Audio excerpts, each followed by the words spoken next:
Hello, my name is Chef Tiara, and we are here today at the Clark showroom in Milford. So today we'll be making a Persian love cake. So a Persian love cake, basically broken down, is a lemon cake that has some floral notes due to the rose water, and also a little bit of an herby essence to it from the cardamom. So we're first going to start off with 1 stick of butter. You're going to be putting your butter in there, and you want that at a nicer room temperature. You want to be able to really cream that butter and get it really soft and light. Next, we're going to add in our olive oil, and then both of our eggs. So it's really important to always crack your eggs on a flat surface. And what that's basically going to do is keep the outside bacteria from transferring into the inside of your egg, or the bacteria into the inside of the shell.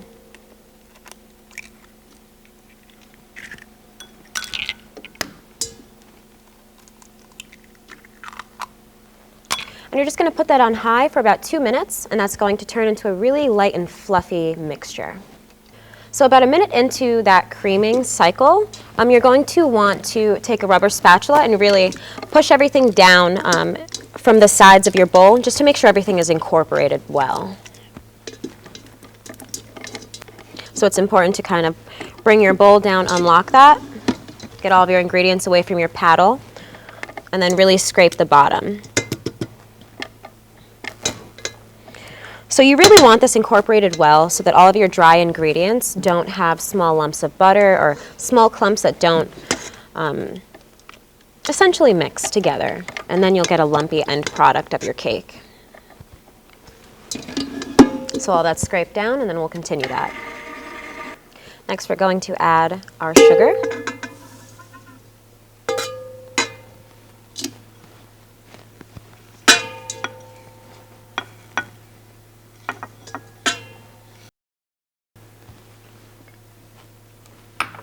And we'll continue to cream that as well. All right, so once all of that is incorporated, it's going to look almost like an off-white color. And it's going to sound like a wet sand sound once you're scraping all of those ingredients down. The next step you're going to do is add a little lemon zest and the entire lemon juice from 1 lemon. So I'm going to start off with my microplane. And whenever microplaning, it's really important to only take off the yellow layer of your zest. Once you move into the white layer of your zest, you're actually getting a very bitter, a very unpleasant taste to your lemon. So that motion is actually going to be a very light push and turn. So most people will take a lemon and go back and forth, and 90% of that will actually be the pith that's very, very bitter. So you're actually going to do something like this. Pull down and turn. Pull down and turn.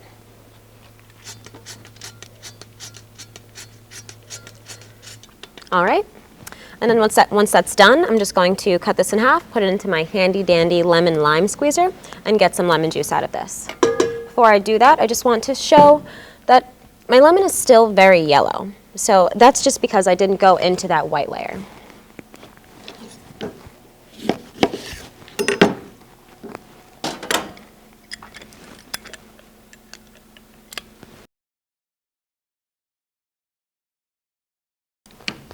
And now we'll just get all of that going as well. So once your lemon zest and your lemon juice is mixed in with that sugar, that butter, that oil, you're going to notice it's going to turn into an almost cottage cheese mixture. It's going to be fatty, but also oily at the same time. So this doesn't look pleasant, but this is the right thing that you want to see.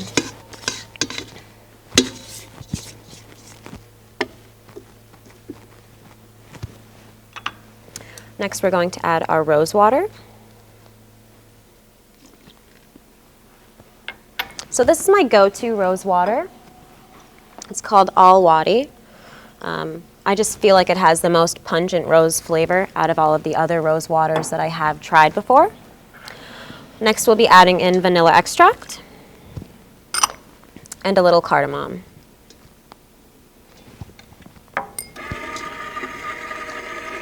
So whenever I do have any type of dry good or flour, I like to take my whisk and just kind of break up any pieces that could be clumped or, stuck together. It just kind of gives me a little more peace of mind while I'm baking or doing anything with dry goods.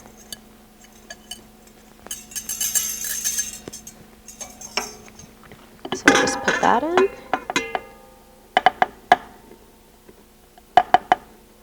And a tip for baking or using dry goods like this, if you ever have parchment paper, it's a lot easier to slide your flour or your dry goods right into your bowl if you just take a piece of parchment paper, put all of your dry goods on there, pick it up, and it'll slide right in. Instead of having a bowl, sometimes your bowl will kind of hit your bowl that you're using. So that just makes it a little easier. We're adding our almond flour now, our baking powder, and our salt. So we'll just allow that to all come together. That'll take about 2 minutes. So once that's all set, you're going to fill whatever vessel you're using. So since I'm using a mini cake vessel, I'm going to be putting my batter right into a piping bag. So I'm just going to take that and put that batter right into the base. When pulling your spatula up, it's easier if you kind of scrape off onto the side.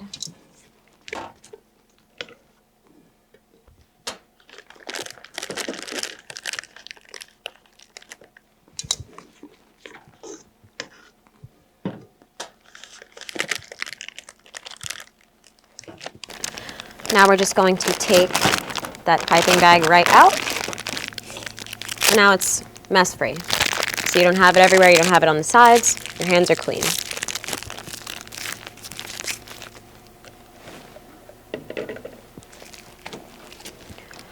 Just going to cut this tip off. So you're just going to pipe this right into your sockle or whatever you're using. So I did use this pan baking, so it has this really sweet flavor to it, and it just releases very well and is designated for baking, so I might as well use it for baking. And that being said, when using this, I like to really douse the pan with a lot of ham. And just because there are a lot of nooks and crannies in this kind of pan, you may be using a form spring pan, so you may not, really have to use as much, but for something like this, it's really important that these come out clean.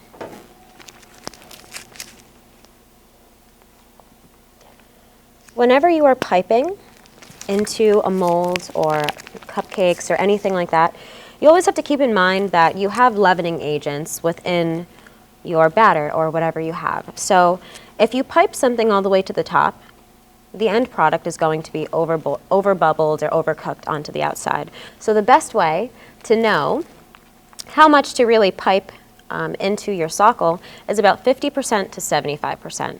So that allows 50 to 25% of rising. That way you'll always get really clean edges in all of your baked goods.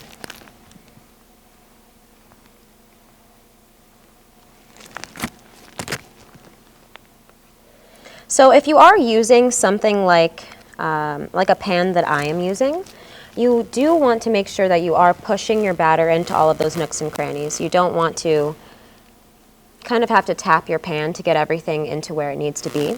If you do something like that, you're going to have holes in between your cakes. So really push that batter down if you can.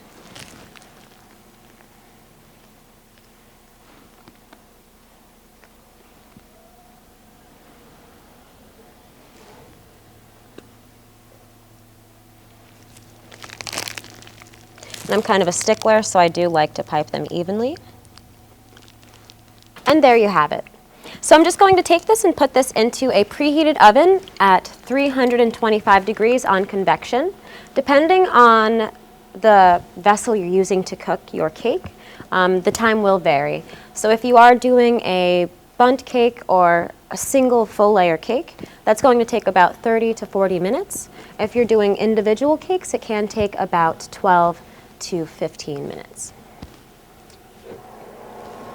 So we're going to allow these to cool, and while that's happening, we are going to make our glaze and then get to the fun and decorative side of our Persian cakes. But before we do that, I just want to talk about the reason why we allow these cakes to cool. So once your cakes come out of the oven, they're still very soft, very fluffy. You want to leave them in there for 5 to 7 minutes to really allow your cakes to solidify and then those natural oils to lubricate the outside of your pan. So as for our glaze, we're going to be just using some confectioner sugar.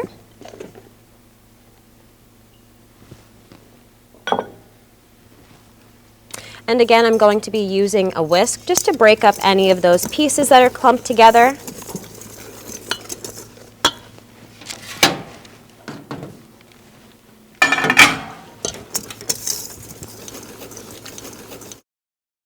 Some more rose water right into here. And some whole milk.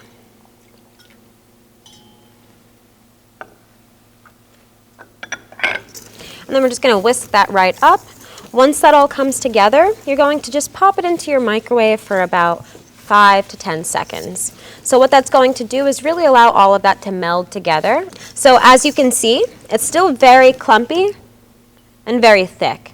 So if I were to pour this right over these cakes right now without microwaving it, you're going to have a very thick, clumpy, unappetizing glaze over the top. All right, so my glaze is all melded now. As you can see, it's very smooth, very luscious. So we're just going to set that to the side now, and we're going to pop out our cakes.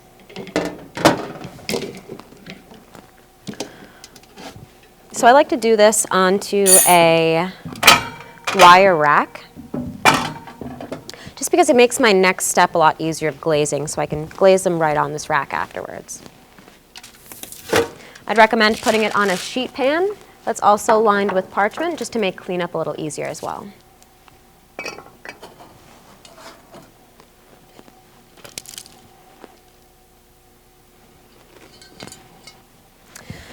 All right, so when glazing, there are a lot of different ways to glaze. Some people pour right over from their bowl. I like to conserve a little bit. It allows me to use less frosting, to just do it right with a spoon right over top. So you're just going to take that glaze and kind of go right over the top in the middle first, and then you're going to want to go all the way to the outsides. So you will need to use an excess of glaze. There is going to be more on the bottom or the base of your sheet pan. And that's just to make sure that you really get all of that cake covered with that glaze.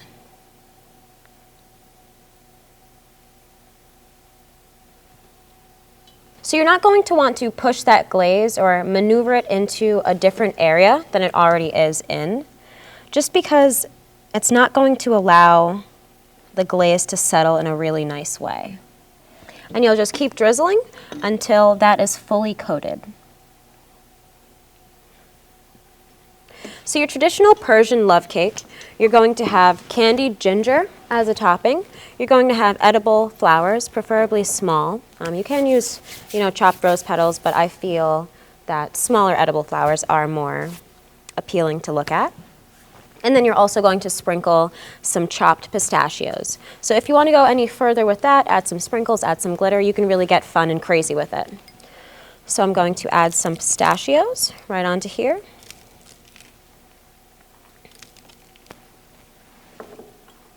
Just put some flowers down.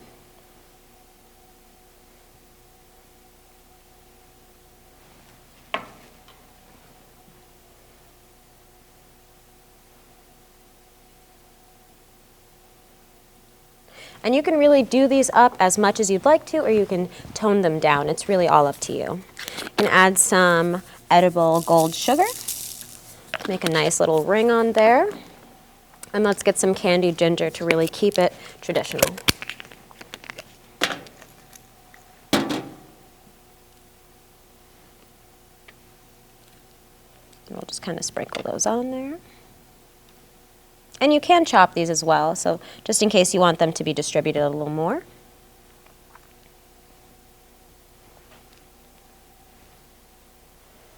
there you have it, a Persian love cake. So I did do a few ahead of time, and I'll just show you how really nice they can look when you take your time and, you know, decorate them fully. So here's a few examples of how you can really do up or kind of dress down these cakes. On one side it's very simple, you can do a line of, you know, decorations, or you can really do it up like a wedding cake. So the choice is really yours, but all in all it's just supposed to be a lot of fun.